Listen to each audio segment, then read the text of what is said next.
Hello and welcome back dear friends. NCERT के इस lecture series में आज हम क्लास 6 ज्योग्राफी का चैप्टर नंबर 4 कवर करेंगे। तो आइए सबसे पहले हम ये देख लेते हैं कि हमें चैप्टर नंबर 4 में क्या क्या मिलेगा सीखने के लिए। तो सबसे पहले हम बात करते हैं मैप की। चैप्टर नंबर 4 आपका मैप के ऊपर है, तो मैप के बारे में हम सीखेंगे और मैप के कितने टाइप्स होते हैं, जैसे physical map, political map, thematic map. इन मैप्स के टाइप्स के बारे में समझेंगे। मैप के कौन कौन से कंपोनेंट्स होते हैं उनको देखेंगे। स्मॉल स्केल मैप क्या होता है, लार्ज स्केल मैप क्या होता है, स्केच क्या होता है, प्लान क्या होता है। इन सब चीज़ों को हम आज इस चैप्टर में कवर करने वाले हैं। ओके, तो आइए स्टार्ट करते हैं अपना चैप्टर। तो सबसे पहले आप सभी जानते हैं कि अर्थ को देखने के लिए हमने अर्थ को, जैसा अर्थ में स्पेस से दिखाई देता है, ठीक उसी प्रकार से उसको विजुलाइज करने के लिए हमने निर्माण किया, एक ग्लोब का निर्माण किया। ओके, ये आप सभी जानते हैं। अब ये जो ग्लोब बनाया हमने, तो इस ग्लोब में हम ये देख पा रहे हैं कि अर्थ कैसा हमें दिखता है। लेकिन जब ग्लोब पे किसी एक जगह का हमें अच्छे से और अवलोकन करना हो, उसकी उस जगह के बारे में और जानकारियाँ लेनी हो, तो शायद ये बहुत ही आसान नहीं होगा, क्योंकि जो इन्फॉर्मेशन दी गई होगी उस पर्टिकुलर छोटे से ग्लोब पर वो बहुत ही कम होगी, वो सफिशियंट नहीं होगी। तो इस तरह की चीज़ों से निपटने के लिए हमने क्या किया, मैप का निर्माण किया।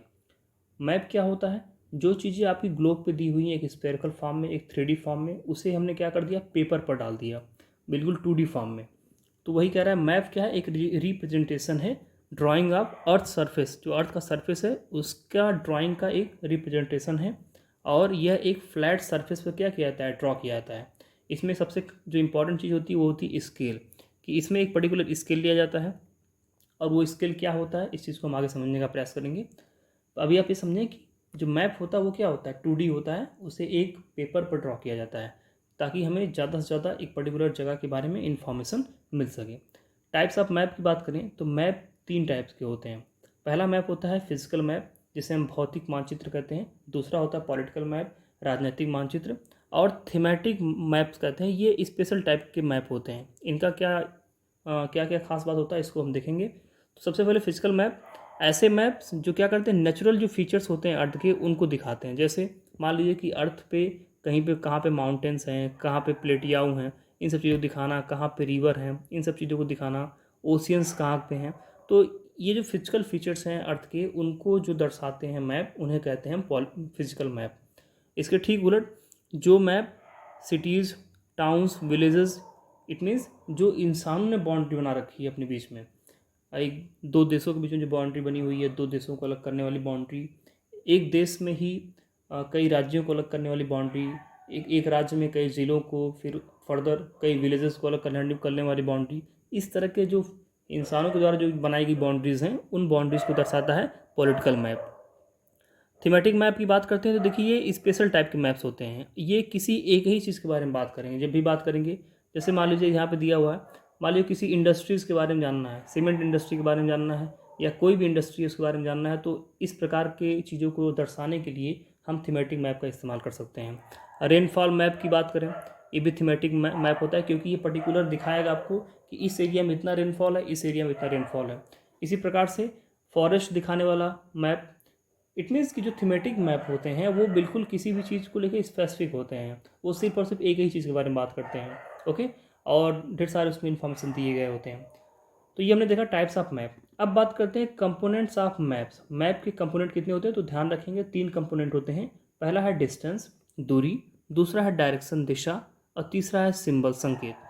तो डिस्टेंस, डायरेक्शन और सिंबल, DDS, ये 3 कंपोनेंट होते हैं मैप के। डिस्टेंस कैसा, अब यहाँ पे हम स्केल समझने का प्रयास करेंगे। होता क्या है कि अब हमारा अर्थ तो बहुत बड़ा है, लेकिन अब उस बड़े से अर्थ को एक छोटे से पेपर पे आपके रूम में जो मानचित्र लगा होगा, कितना छोटा है वो, और उस पूरे मानचित्र में आप पूरे विश्व का नक्शा लेकर बैठे हुए हैं। तो अब आपको ये आश्चर्य नहीं हो रहा है कि इतने कम जगह में कैसे इतना बड़ा जो हमारा अर्थ है उसकी सभी चीज़ों को समेट कर रख दिया गया। तो ये रखने का जो तरीका है वो स्केल के माध्यम से संभव हुआ है। अब स्केल क्या है इसको समझने का प्रयास करते हैं। देखिए स्केल क्या है, हम एक स्केल लेते हैं। स्केल मतलब एक मानक मानेंगे हम।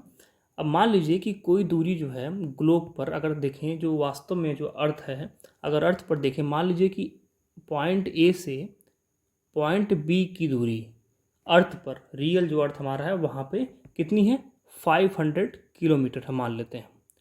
अब इतनी लंबी दूरी है, लेकिन हम एक छोटे से पेपर पर इतने बड़े डिस्टेंस को दिखाना चाहते हैं और उस एरिया का कुछ इन्फॉर्मेशन हम इस मैप, इस छोटे से पेपर में दिखाना चाहते हैं। तो हम क्या करेंगे, हम अज्यूम करेंगे जो ये 500 का जो 500 किलोमीटर का जो डिस्टेंस है, इसे हम मान लेंगे कि जो 500 किलोमीटर है ये 5 सेंटीमीटर के बराबर है। It means 1 centimetre is equal to 100 kilometre.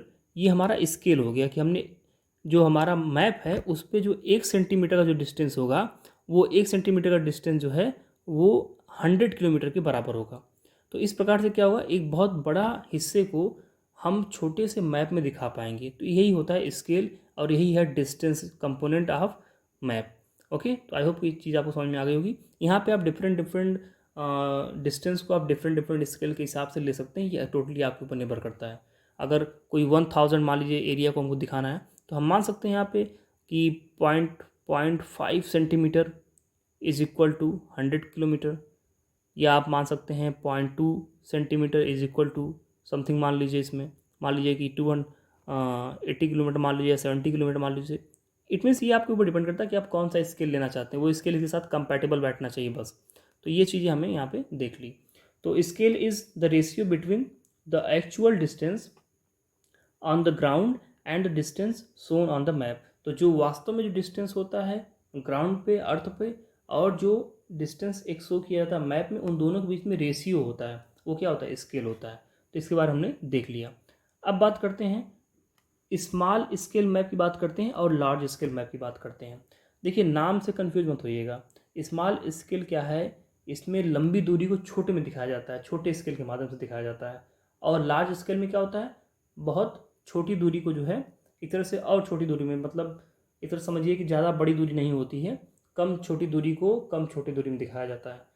कैसे समझते हैं, जो स्मॉल स्केल मैप होते हैं ये क्या होते हैं, बहुत बड़े बड़े एरियाज, जैसे कॉन्टिनेंट हो गया, महाद्वीप हो गया, महासागर हो गए, या देश हो गए अलग अलग, इनको जो है बड़े बड़े क्षेत्रों को छोटे से एरिया में दिखाता है। जैसे मान लीजिए 500 किलोमीटर का डिस्टेंस जो वास्तव में अर्थ पर है, उसे ये क्या कर देंगे, मैप पे जब दिखाएंगे तो कहेंगे ये 5 सेंटीमीटर के बराबर है। तो ये बहुत बड़ा 500 किलोमीटर एक बहुत बड़ा डिस्टेंस है, एक बहुत बड़ा एरिया है। उस इतने बड़े एरिया को केवल 5 सेंटीमीटर में दिखा देना, ये क्या कहता है, ये कहलाता है कि स्केल को हमने क्या किया, बहुत ही छोटा लिया हुआ है। एक बड़ी दूरी को हमने छोटे से स्केल के माध्यम से मापा हुआ है। तो इसे कहते हैं स्मॉल स्केल मैप। और इस प्रकार का जो मैप होता है, स्मॉल स्केल पर आधारित जो मैप होता है, उसमें इंफॉर्मेशन लेस होते हैं in compare to large scale map. अब देखिए, जो लार्ज स्केल मैप होगा उसमें क्या करेंगे कि ज़्यादा बड़ी एरिया नहीं, छोटी एरिया, जैसे यहाँ पे एग्जांपल में दिया हो कि 500 मीटर जो रियल में है, जो रियल में 500 मीटर अर्थ पर है, उस 500 मीटर को मैप पर हम 5 सेंटीमीटर के हिसाब से दिखाएंगे। अब यहाँ पे एक चीज़ आप देखिए, जो आपका स्मॉल स्केल था उसमें क्या कर रहे थे हम उसमें 500 किलोमीटर ले रहे थे, जो कि 500 मीटर की तुलना में बहुत ही बड़ा एरिया है। ओके, तो इस इतने बड़े एरिया को भी हम छोटे में करके दिखा दे रहे थे मैप में, तो इसलिए इसको हमने बोला स्मॉल स्केल मैप। लेकिन जो 500 मीटर है ये तो छोटा है अगर कंपेयर किया जाए, तो ये कंपेरेटिवली बड़ा एरिया है। और उसके बाद इसको हम 5 सेंटीमीटर में इसको भी दिखा रहे हैं, तो इसे हम कह देते हैं इसलिए लार्ज स्केल मैप। अब जब इतने छोटे एरिया को एक मैप में उतने ही स्केल पे दिखाना होगा, 5 सेंटीमीटर के स्केल दिखाना होगा, तो जाहिर सी बात है कि अब हम उस पर्टिकुलर एरिया के बारे में ज़्यादा इन्फॉर्मेशन उस मैप में ऐड कर पाएंगे। तो ये फ़ायदा होता है लार्ज स्केल मैप का। तो वही कहा जा रहा है कि large scale map give more information than the small scale map. तो हमेशा ध्यान रखें कि जो बड़ा मानचित्र, बड़े स्केल पर आधारित जो मानचित्र होता है, वो ज़्यादा इन्फॉर्मेशन कंटेन करता है अपने अंदर in compare to the small scale map. ये हमने देख लिया, डायरेक्शन की बात हमने कर ली, सॉरी डिस्टेंस की बात कर ली। अब हम बात करेंगे डायरेक्शन की। तो डायरेक्शन के बारे में एक चीज़ कॉमन है, बिल्कुल सिंपल सा, आप समझिए, एक चीज़ जानते ही होंगे, ये जो प्लस का साइन बनाते हैं हम, तो इसमें जो ऊपर की तरफ होता है वो होता है नॉर्थ, नीचे की तरफ साउथ होता है, और इधर होता है साउथ के आप देखेंगे राइट साइड में तो ईस्ट, वेस्ट, लेफ्ट साइड में देखेंगे तो वेस्ट। इसी प्रकार से देखिए यहाँ पे एक हमारे पास ये बना के दिया गया है कॉर्डिनल डायरेक्शन। तो जिस प्रकार से जो मेन हमारे हैं वो नॉर्थ हो गए, साउथ हो गए, ईस्ट हो गए और वेस्ट हो गए, और इनके नॉर्थ और ईस्ट के जो मिड में है वो है नॉर्थ ईस्ट, साउथ और ईस्ट के जो मिड में है वो है साउथ ईस्ट, इसी प्रकार से साउथ और वेस्ट के मिड में साउथ वेस्ट, और नॉर्थ और वेस्ट के मिड में नॉर्थ वेस्ट। तो ये हमारे पास ये है कॉर्डिनल डायरेक्शंस। इन डायरेक्शंस को ध्यान रखें, क्योंकि इसके आधार पर हम आगे किसी भी मानचित्र में किसी दूसरी जगह को लोकेट कर पाएंगे। अब जैसे हमारे सामने एक ये दिया हुआ है, छोटा सा मानचित्र दिया हुआ है, इसे ध्यान से देख लें। अभी आप इसके सिंबल्स को नहीं जानते, जैसे पीओ का मतलब क्या है इसको आप नहीं जानते, लेकिन मैं बता देता हूँ। पीओ का मतलब है पोस्ट ऑफिस। तो अब ये ढेर सारे सिंबल हमारे पास दिए हुए हैं। अब इसमें कुछ क्वेश्चंस देखेंगे तो उसके बाद हमें ये चीज़ें ज़्यादा क्लियर हो जाएंगी। कंपास के बारे में आप सभी जानते हैं कि हमेशा एक प्रकार का डिवाइस है जो कि डायरेक्शन के बारे में बताता है, और हमेशा ये नॉर्थ टू साउथ डायरेक्शन में ही होता है। इसका जो निडल निडल होता है हमेशा नॉर्थ टू साउथ डायरेक्शन होता है। अच्छा, अब इस चीज़ को देख लेते हैं। जैसे मैप जो होता है वो वर्ल्ड लेवल पर सभी लोग समझ सकते हैं। क्यों समझ सकते हैं? क्योंकि जो इसमें सिंबल्स का यूज किया जाता है वो सिंबल्स जो है इंटरनेशनली एक्सेप्टेड होते हैं। Maps have a universal language that can be understood by all. There is an international agreement regarding the use of this symbol. हर देश जो है इन सिंबल्स को एक जैसा ही यूज करता है। अब वो क्या सिंबल्स हैं, इन सिंबल्स को हम यहाँ पे देख सकते हैं। ध्यान से देखें, रेलवे लाइन की बात करते हैं तो जो ब्रॉड गेज है वो कुछ इस प्रकार का दिखता है, ये है ब्रॉड गेज। जो मीटर गेज है वो कुछ इस प्रकार का दिखता है, और इसी प्रकार से जो रेलवे स्टेशन है वो कुछ इस प्रकार का दिखते हैं। तो ये हमने क्या दिखा कि ब्रॉड गेज का सिंबल ऐसा होता है, मीटर गेज का सिंबल ऐसा होता है, और रेलवे स्टेशन का सिंबल ऐसा होता है। तो ये हमने डिफरेंट डिफरेंट जो है सिंबल्स देख लिए इसके। वही कहते हैं, रोड की बात करते हैं तो जो रोड मेटाल्ड होते हैं वो इस प्रकार से दिखते हैं, और जो रोड अनमेटाल्ड होते हैं वो इस प्रकार से दिखते हैं। इंटरनेशनल बाउंड्रीज ऐसी दिखती हैं, स्टेट बाउंड्रीज स्टेट के ऐसे दिखते हैं, और डिस्ट्रिक्ट के ऐसे दिखते हैं। ये हो गया रिवर, ये हो गया आपका एक वेल हो गया, कुआं हो गया, ये हो गया आपका तालाब हो गया, टैंक हो गया, ये यहाँ पे एक कैनाल यानी कि नहर हो गया, और ये यहाँ पे एक ब्रिज का सिंबल हो गया। इसी प्रकार से टेम्पल, ये हो गया चर्च, ये हो गया मॉस्क, और ये हो गया छतरी। देन पीओ मतलब पोस्ट ऑफिस, एंड पीटीओ मतलब post and telegraph office, PS मतलब पुलिस स्टेशन। इस प्रकार से जो ये सिंबल दिया जाता है रेड में, ये है सेटलमेंट्स, यानी कि लोग यहाँ पे रह रहे हैं। और इस प्रकार का जो सिंबल दिया जाता है इसे कहते हैं ग्रेव यार्ड, यानी कि यहाँ पे लोगों को दफनाया जाता है। ये ट्रीज का सिंबल है, और ये घासों का सिंबल है। तो ये इंटरनेशनली एक्सेप्टेड सिंबल्स हैं। तो इसे आप एक बार ध्यान से देखेंगे तो दिमाग में चीज़ें छप जाएंगी, और इसके माध्यम से कल को अगर कोई भी पूछ दिया सिंबल देख करके तो आप उसे आसानी से बता पाएंगे। अब चलते हैं पिछले वाले अपने फिगर की तरफ। अब ध्यान से देखिए, ये एक विलेज का मैप है। ओके, अब इसमें आइडेंटिफाई करते हैं कौन सी चीज़ें कहाँ पर हैं। तो हम देख रहे हैं कि ये जो देखिए क्या है, ये एक प्ले ग्राउंड है। देखिए यहाँ ढेर सारी घासें हैं, है ना। ये ढेर सारी क्या है, घासें हैं। ये ट्री है, ये कम्युनिटी सेंटर है, ये है पोस्ट ऑफिस, हमने इसको देख लिया था। ये यहाँ पे एक कुआं है, यहाँ पे एक स्कूल है। इन चीज़ों के बारे में उन्होंने बता रखा है। और यहाँ से करीम के घर से अगर पोस्ट ऑफिस जाना है तो कैसे जाना होगा, पहले हमें क्या करना होगा, वेस्ट की तरफ जाना होगा, एंड देन वेस्ट से हमें फिर नॉर्थ की तरफ मुड़ना होगा, फिर हमें वेस्ट जाना होगा, फिर नॉर्थ की तरफ मुड़ना होगा, तो हम पहुंच जाएंगे पोस्ट ऑफिस। तो एक छोटा सा है। और इसमें देखिए स्केल का क्या इस्तेमाल किया गया। यहाँ पे जो स्केल है वो है 1 सेंटीमीटर। जो स्केल यूज की गई है, यहाँ मैप पर 1 सेंटीमीटर का जो डिस्टेंस है वो एक्चुअल ग्राउंड पर 10 मीटर के बराबर है। ओके, इस मैप को यहाँ पे यूज किया गया, इस स्केल को यहाँ पे यूज किया गया है। तो इसे आप ध्यान रखेंगे। इसी प्रकार से स्केल्स का इस्तेमाल करके हम बाकी चीज़ों को लोकेट कर पाते हैं।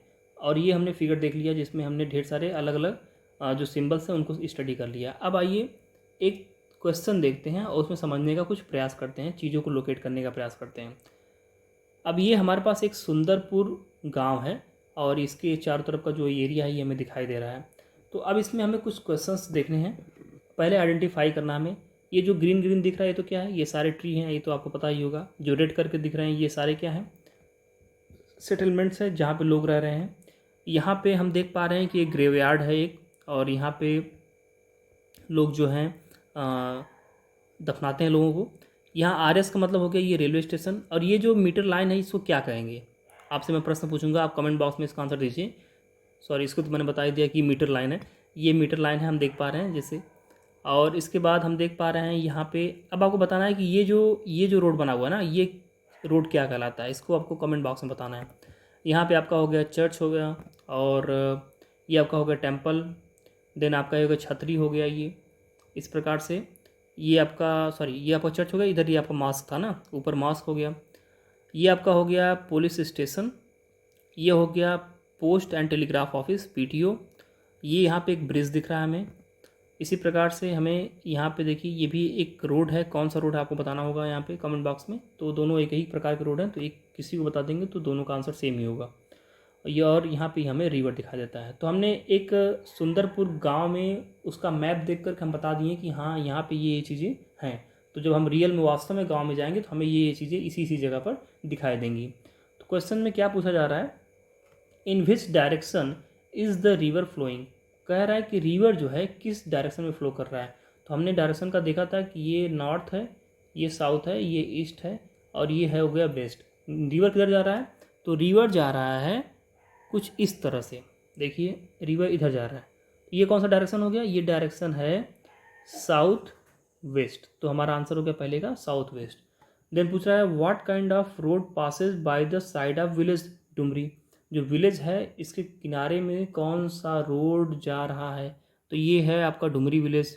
इसके साथ में ये रोड जा रहा है। अब आपको बताना है कि ये रोड कौन सा है, कमेंट बॉक्स में बताएं।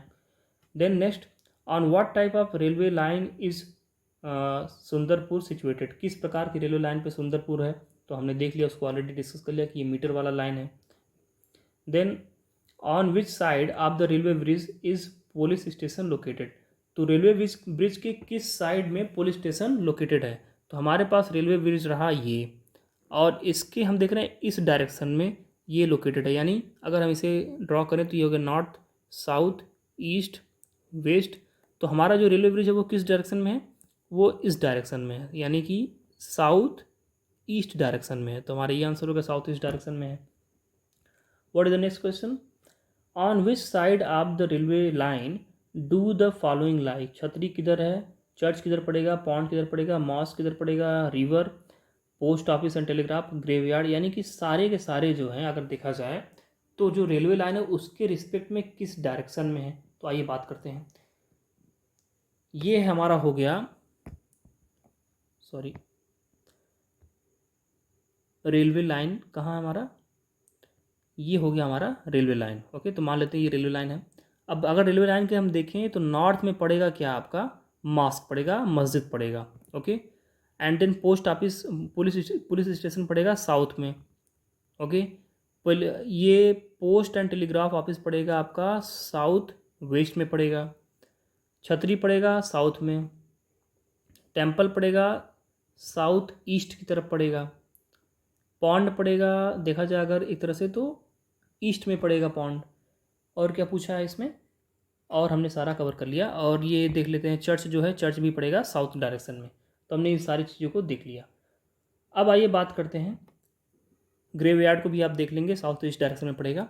अब बात करते हैं स्केच। आपने स्केच के बारे में सुना होगा। तो स्केच क्या होता है, देखिए स्केच क्या होता है, एक प्रकार का आपके दिमाग में किसी भी जगह का जो एक मानचित्र होता है, जब आप उस मानचित्र को किसी भी एक पेपर पर ड्रॉ कर देते हैं बिना किसी स्केल का यूज किए हुए, तो उसे हम कहते हैं स्केच।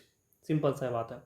ओके, प्लान क्या होता है, प्लान होता है एक प्रकार का ड्राइंग होता है जो कि किसी एक छोटे से एरिया का क्या होता है, एक पर्टिकुलर छोटे से एरिया का पेपर पे क्या होता है, ड्राइंग होता है लार्ज स्केल पर। छोटा एरिया रहेगा तो जाहिर सी बात है लार्ज स्केल पर उसकी ड्राइंग होगी, जिसके माध्यम से क्या होता है ढेर सारी इन्फॉर्मेशन हम उस मैप से गैदर कर पाएंगे उस पर्टिकुलर छोटे से जगह के बारे में। ओके, और अगर यही स्मॉल स्केल पे रहता तो इन्फॉर्मेशन कम मिलती लेकिन एरिया हम ज़्यादा कवर करते हैं, ये डिफरेंस रहता है। तो ये हमने देख लिया स्केच के बारे में भी और प्लान के बारे में। तो ये हमारा इस प्रकार से आज का चैप्टर कंप्लीट होता है। इसके बाद हम इसका क्वेश्चन आंसर वाला पार्ट करेंगे, जिसमें हम ये सारे जो एक्सरसाइज में जो क्वेश्चन दिए हैं इन क्वेश्चन को कवर करने का प्रयास करेंगे। तो डियर एस्पिरेंट, ये रहा आपका आज का वीडियो। आई होप को आपको वीडियो पसंद आया होगा। इसके बाद मिलते हैं अपने अगले वीडियो में, तब तक के लिए नमस्कार।